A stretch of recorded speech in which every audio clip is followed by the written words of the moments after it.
18 जून 2023 सुबह 8 बजे।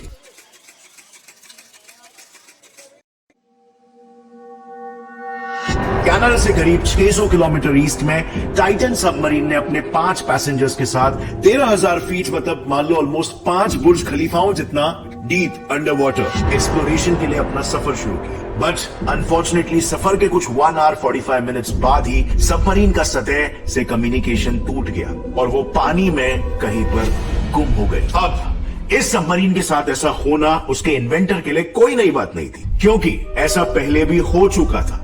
यस, इसके बारे में मैं डिटेल में आपको बाद में बताऊंगा, लेकिन क्योंकि इनके साथ ये पहले हो चुका था इसीलिए सबमरीन को तुरंत बचाने के लिए कोई एक्शंस नहीं लिए गए अंटिल ये सबमरीन अपने शेड्यूल टाइम 3 बजे के बाद भी वापस लौट नहीं पाई। इसके बाद उन्होंने प्लेन्स, शिप्स, सबमरीन्स, सबसी रोबोट्स, रिमोट ऑपरेटेड व्हीकल्स सब कुछ लेकर एक सर्च ऑपरेशन शुरू किया और तब जाकर यह पता चला कि ये सबमरीन हाई प्रेशर की वजह से कैटास्ट्रोफिक इम्प्लोजन यानी क्रश हो गई है। बट फ्रेंड्स, यहाँ पर ताजुब की बात तो यह है कि पिछले 10 सालों में इस सबमरीन ने 200 से भी ज्यादा डीप सी डाइव्स और 14 सक्सेसफुल एक्सपेडिशंस किए थे। इनफैक्ट इसने 12 बार टाइटैनिक के पास जाकर अपनी काबिलियत को भी प्रूव किया था। तो इस बार ऐसा क्या गलत हो गया कि वो इम्प्लोड हो गई? वेल, इसके पीछे का रीजन बहुत ही इंटरेस्टिंग है और उसकी कहानी शुरू होती है साल 2009 में, जब ओशन गेट कंपनी एस्टैब्लिश हुई थी। इसका मेन ऑब्जेक्टिव था इलॉन मस्क के स्पेस टूरिज्म की तरह अंडर वाटर टूरिज्म को बढ़ावा देना, जिसके लिए वो 5 सीटर कमर्शियल सबमरीन्स बनाने लगे और 2010 में ही उनकी पहली सबमरीन एंटीपोड लॉन्च हुई। देखते ही देखते 2013 तक एंटीपोड ने 130 सक्सेसफुल अंडर वाटर डाइव्स लगाए और इस सक्सेस को देखकर उन्होंने और 2 सबमरीन्स साइक्लोप्स 1 और टाइटन को लॉन्च किया। टाइटन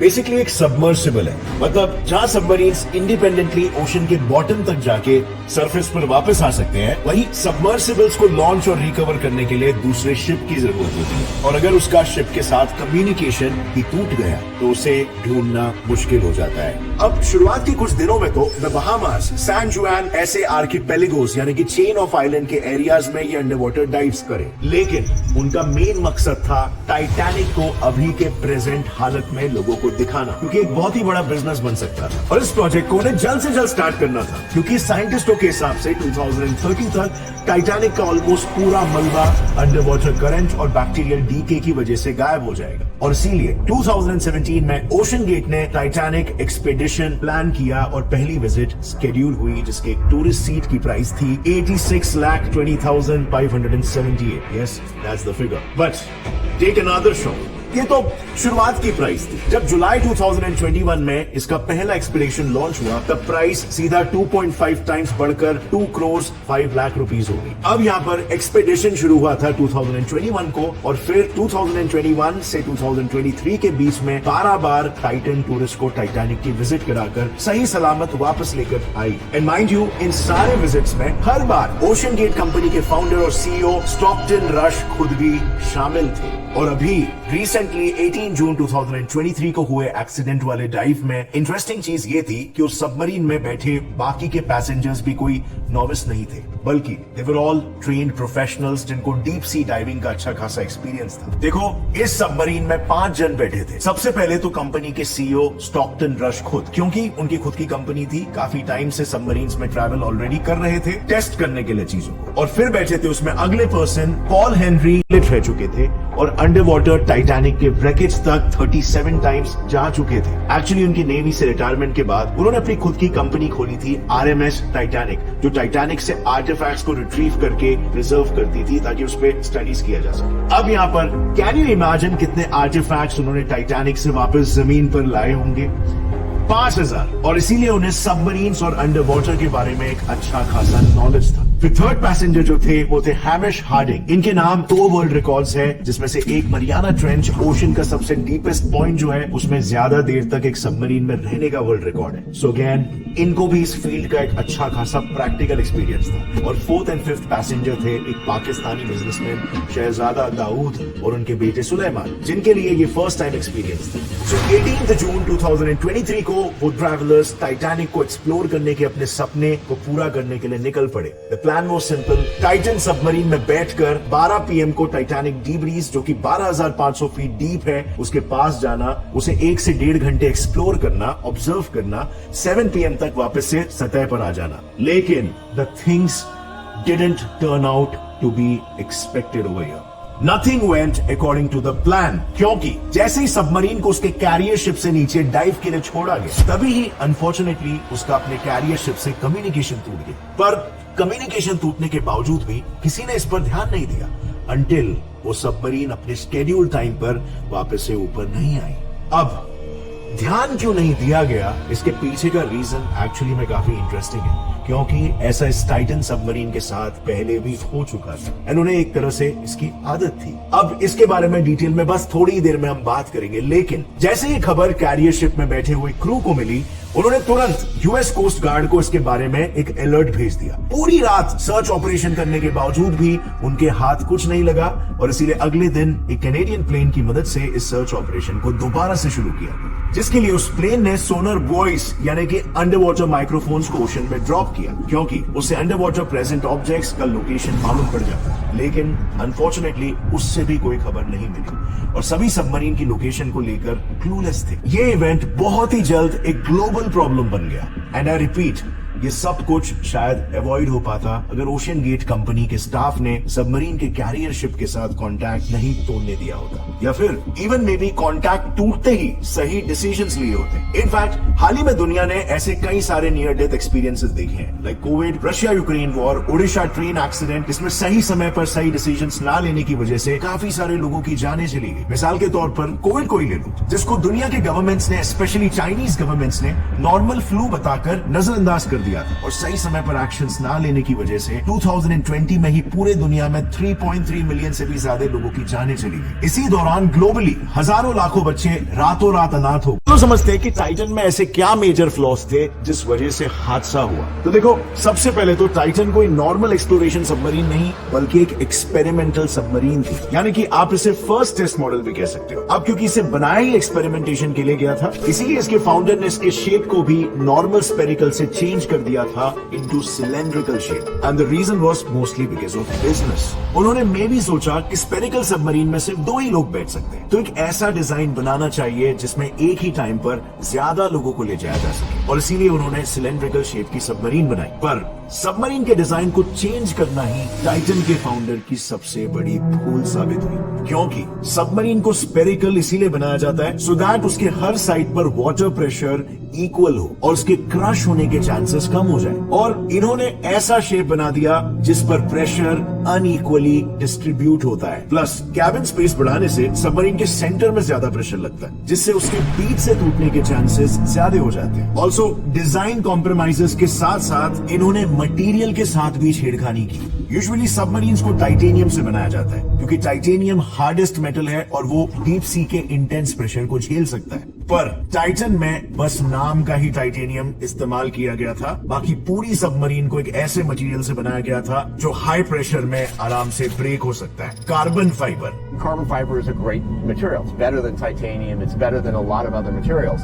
अब इतना सब सुनकर मैं आप जैसे लोग भी ये बता सकते हैं कि ये सबमरीन पानी में ज्यादा गहराई तक नहीं टिक सकती, बट ओशन गेट के सीईओ इसके इस डिजाइन को लेकर फॉर सम रीजन काफी ज्यादा कॉन्फिडेंट थे। उनका ये मानना था कि इस डिजाइन को Washington university, American aircraft company Boeing और नासा ने मिलकर बनाया था और इसीलिए टेंशन लेने की कोई जरूरत नहीं। अब सच बात क्या थी, वाकई में ये एजेंसीज ने अप्रूव किया था कि नहीं, ये तो नहीं पता, लेकिन चलो इस इशू को साइड में रखते हैं और सामने लाते हैं दूसरे इशू। क्या जो पैसेंजर्स थे जिन्हें डीप सी का अच्छा खासा प्रैक्टिकल एक्सपीरियंस था, उन्होंने इसमें बैठने से पहले कोई रिसर्च नहीं किया? क्योंकि एक बेसिक रिसर्च से ही मालूम पड़ जाता है कि सबमरीन के पास्ट पैसेंजर्स के एक्सपीरियंसेस भी कुछ खास नहीं थे। एक एक्स पैसेंजर डेविड पोक की अगर माने तो उनका रिव्यू था कि इसमें बैठना सुइसाइड करने से कम नहीं है। असल में डेविड पोक सीईओ स्टॉकटन रश के डिजाइन रिलेटेड क्लेम सुनकर इसमें बैठने गए थे, पर उन्होंने सबमरीन के अंदर जो देखा, वो जैसा उनके सामने पिक्चर पेंट किया था बिल्कुल वैसा नहीं था। उनका कहना है कि सबमरीन में लिटरली कैंपिंग में इस्तेमाल किए जाने वाले लाइट्स और हैंडल्स लगे थे। यहाँ तक कि एक नियर प्ले स्टेशन कंट्रोलर से इस सबमरीन को चलाया जा रहा था। उस सबमरीन को सपोर्ट करने वाला स्ट्रक्चर भी पूरी तरह से सड़ चुका था, जिसकी वजह से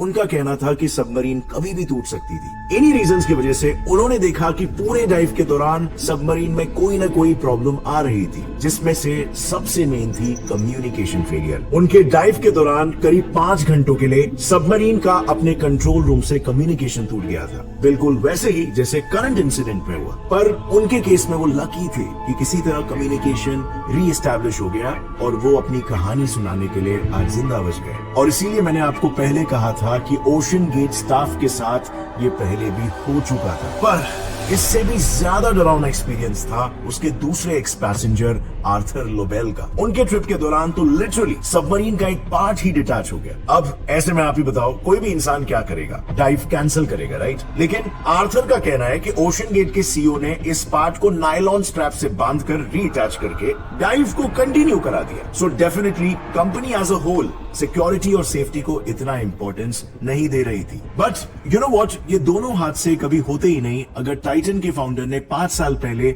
अपने एक एक्स इंजीनियर डेविड लॉकरिज की वार्निंग को नजरअंदाज नहीं किया होता। दरअसल 2018 में OceanGate CEO Stockton Rush ने लॉकरिज नाम के एक इंजीनियर को टाइटन सबमरीन पर काम करने के लिए हायर किया था। अपने टीम के साथ उन्होंने सबमरीन को डिजाइन तो किया, बट उसके टेस्टिंग के दौरान उन्हें कुछ गड़बड़ी लगी। उन्होंने देखा कि 4000 फीट डेप्थ के बाद उसके हल, व्यू पोर्ट और कंट्रोल्स में क्रैक्स पड़ने लगे थे। यानी कि 4000 फीट से नीचे जाने पर सबमरीन का टूटना लगभग तय था, क्योंकि लॉकरिज के एनालिसिस के हिसाब से इसकी 3000 फीट पर भी टिके रहने की कोई गारंटी नहीं थी। और ओशन गेट ने तो कोई सेफ्टी सर्टिफिकेट ही नहीं निकलवाया था। यूजुअली ऐसे एक्सपीडिशन सबमरीन्स को एक सेफ्टी सर्टिफिकेट लेना पड़ता है जो सर्टिफाई कराता है कि इसमें ट्रैवल करना सेफ है, पर स्टॉकटन ने इस पर ध्यान नहीं दिया।